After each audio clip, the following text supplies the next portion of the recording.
Growing up in Hawaii, my dad always instilled the importance of hard work and integrity.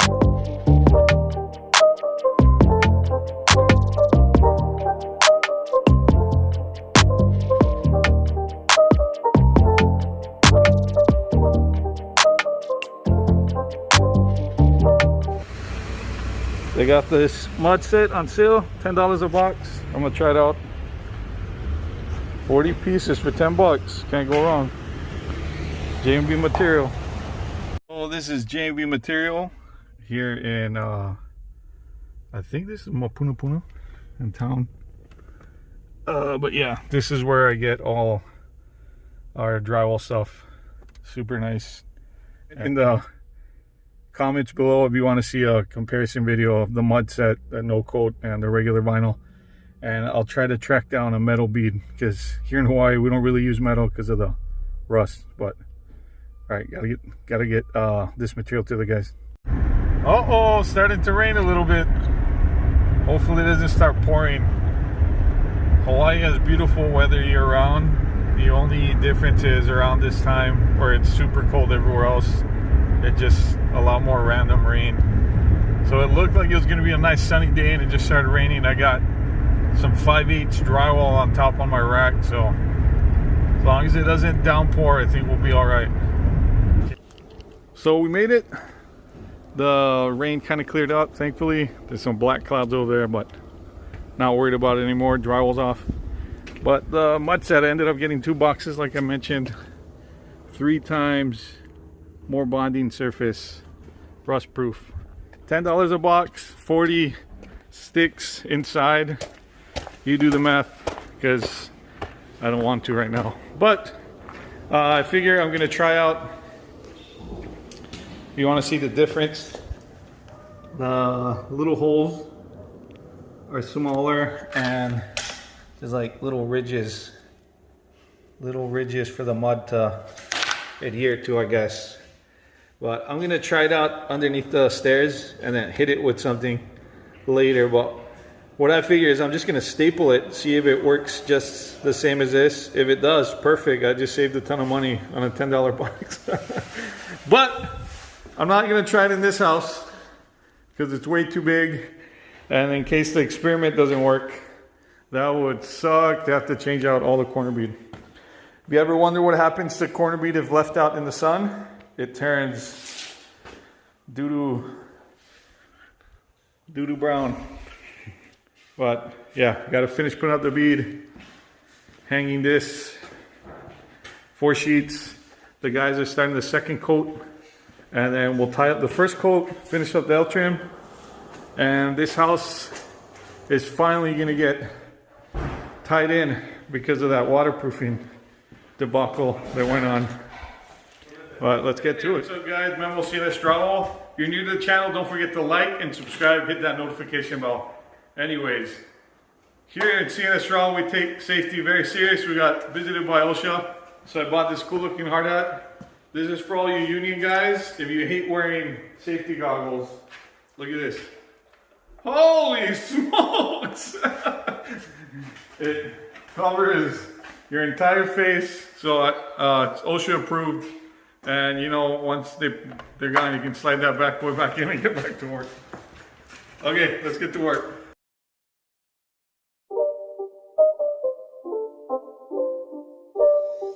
It's not a game, it's a rich thing.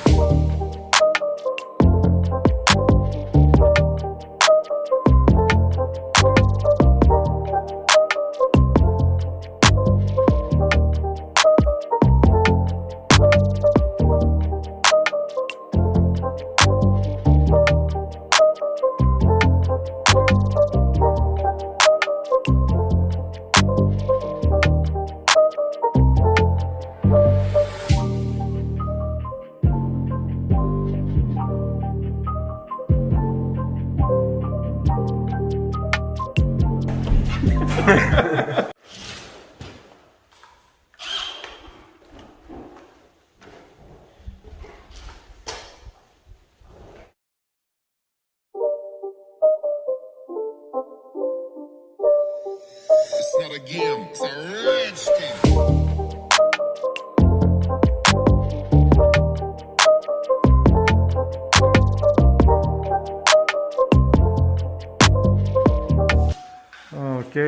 Carlos is running the angle box, throttle box. My brother's wiping. I'm finishing up the bead, the corner bead. Yeah. All the comments on the last post about the bullnose, I guess this is outdated. Here in Hawaii, for whatever reason, majority of the houses now prefer this style. It's like a new thing, because back in the day, I guess it was all 90. So as far as here, I guess this is new. So I don't know. Personally, it's a little bit more work for us to install, just because of that miter, but I prefer a clean edge, nice crispy 90-degree, and especially since there's so much going on right here.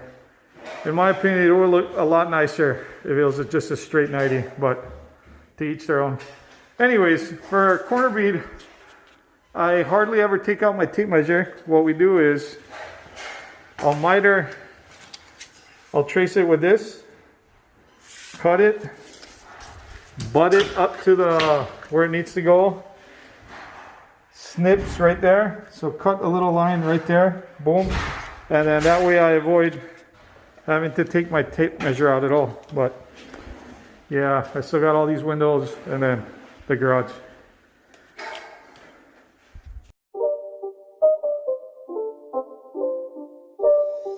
It's not a game, it's a rich thing.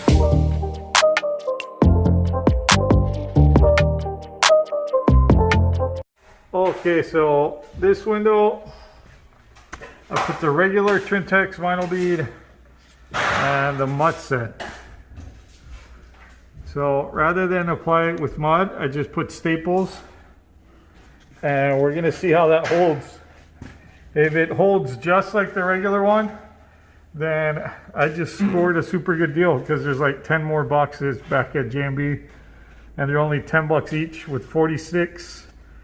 Normally one of these sticks is like $3.50 here in Hawaii. So what's 10?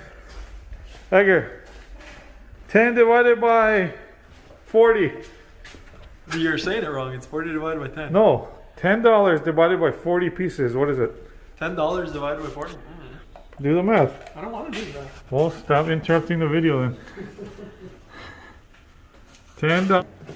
So here in Hawaii, we're pretty lucky in the sense of most of the windows are this white vinyl. So you can see that we're just coating straight up to it.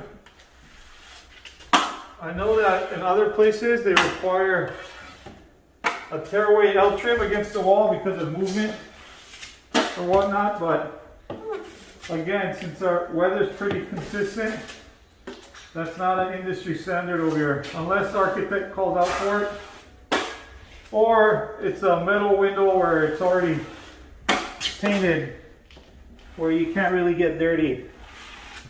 So what we do here is we just coat it like regular, and then once it dries, before texturing, we just scrape it.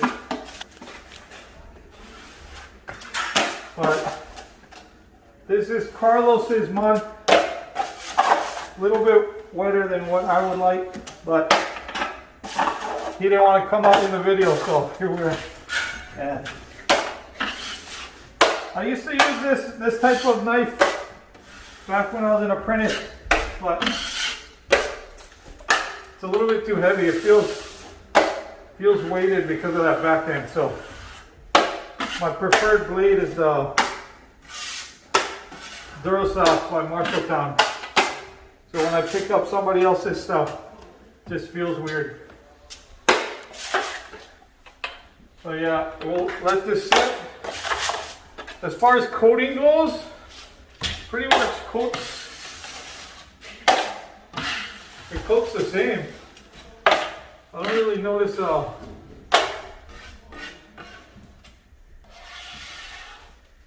not really bulging out or anything. You want to zoom in over there?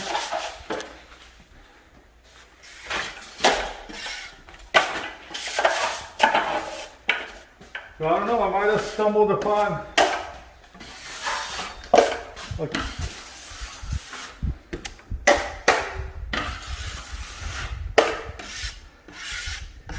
The only thing that might happen that I think is since the holes are a little bit smaller and more closer together on the mud set, the mud might not go underneath it as much as the regular to help it bond to the drywall, but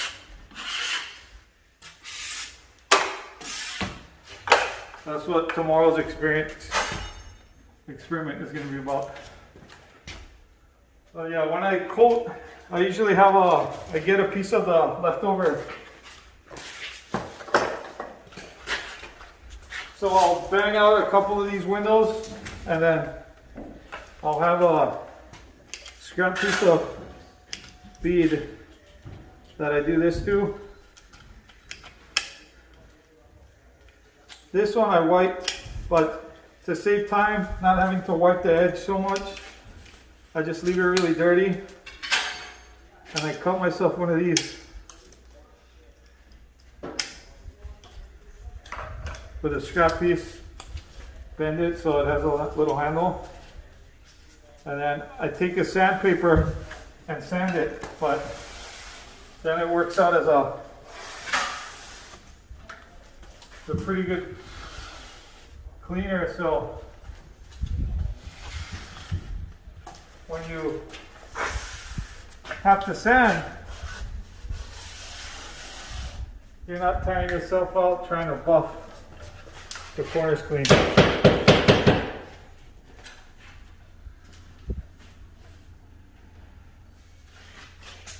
Okay, let's go back to work.